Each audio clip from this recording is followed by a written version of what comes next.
As we continue studying about basics of operating system, in this lecture we'll be studying about storage structure. So as we study storage structure, we will be seeing different storage devices that we have in our computer systems, and we will see what are their functions and what are their features.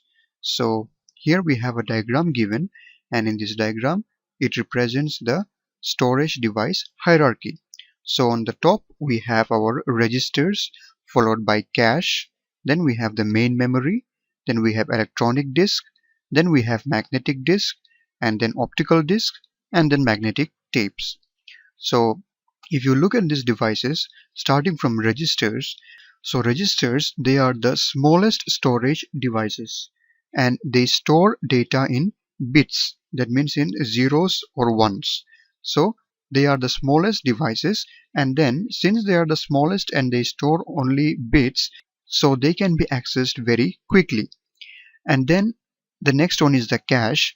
The size of the cache is a little bigger than that of the registers, but its speed is a little slower as compared to the registers. And then after that we have our main memory, which is the very important thing that you need to know. Examples of main memory are your random access memory or your RAM, which I will be discussing in detail.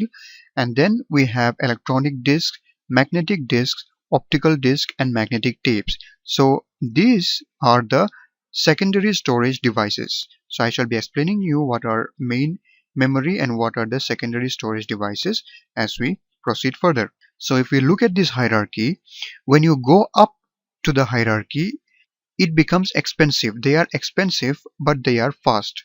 Okay, and then the size also becomes smaller as you go up the hierarchy.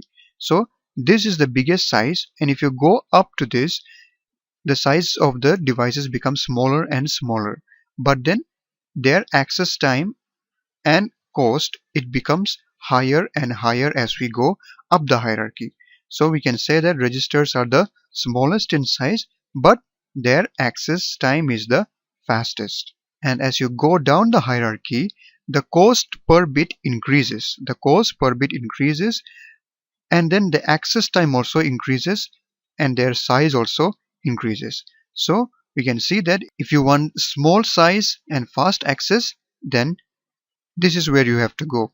And if you want bigger size for storing more data, then you have to go down this hierarchy, coming to this electronic disk, magnetic disk, optical disk, and magnetic tapes.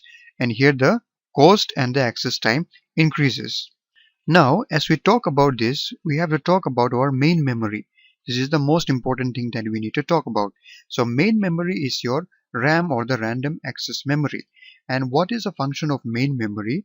In the main memory, anything that you load in your computer gets loaded to your main memory, and that is where it is executed. So things are stored in your secondary memory, but things are loaded to your main memory for the execution purpose. Now what do we mean by secondary memory? This main memory, it is fast, but its size is limited, and also it is volatile in nature. And I will explain you what is the meaning of volatile.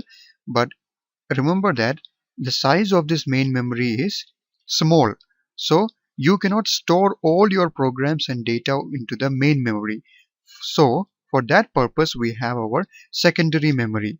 So in our secondary memory we can store all our data and all other things that we need, and when it has to be loaded or executed, it is loaded into the main memory and then executed.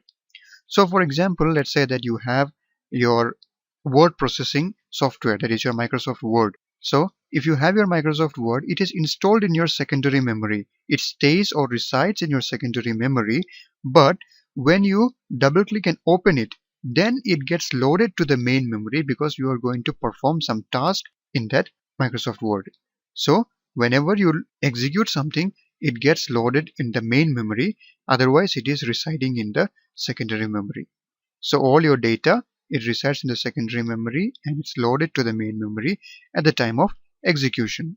Now we say that when you have a larger or a bigger RAM, then your computer works faster. You must have heard this many times. Now why is that? Why do you say that when you have more of random access memory or RAM, your computer is faster?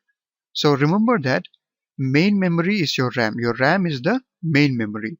So for explaining this, let me take a simple example. Imagine that you are in a room, in your study room, and then you have a bookshelf.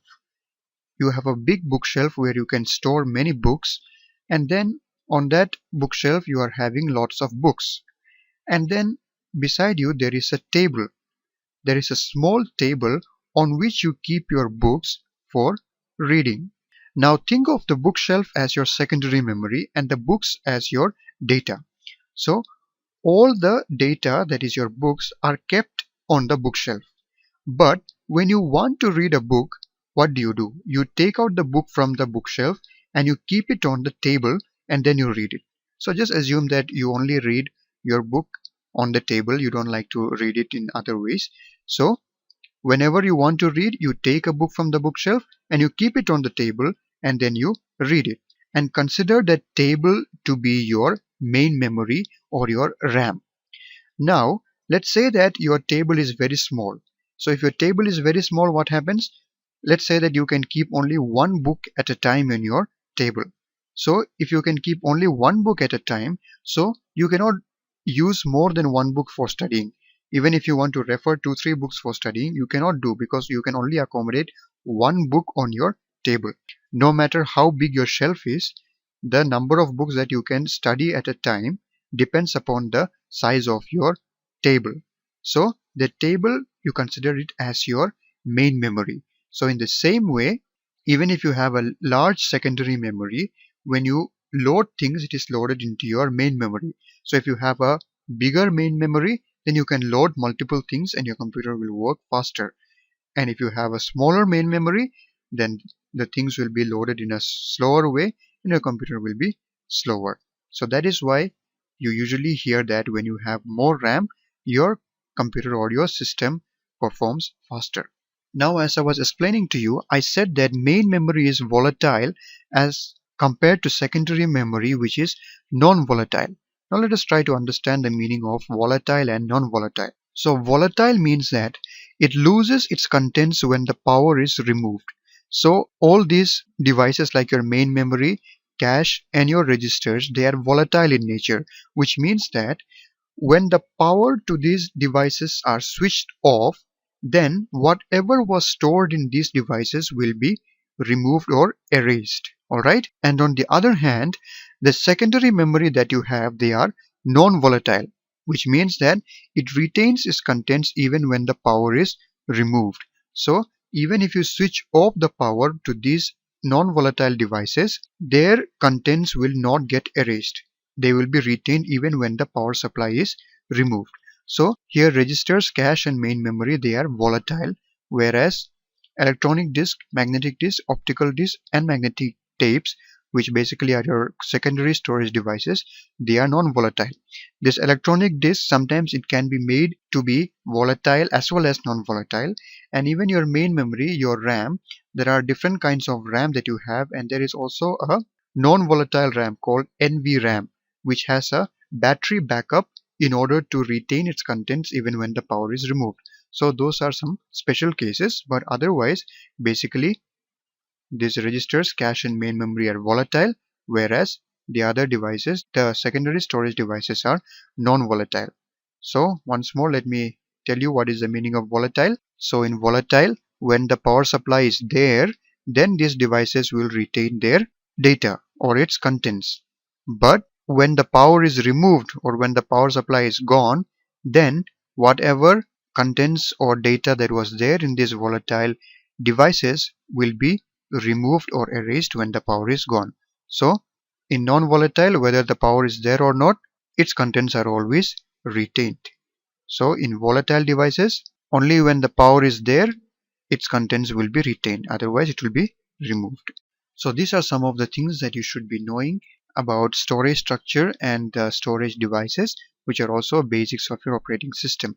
So we understood the hierarchy, and we understood what is main memory and what is secondary memory, and we also understood the nature and their features. So I hope this was clear to you. Thank you for watching and see you in the next one.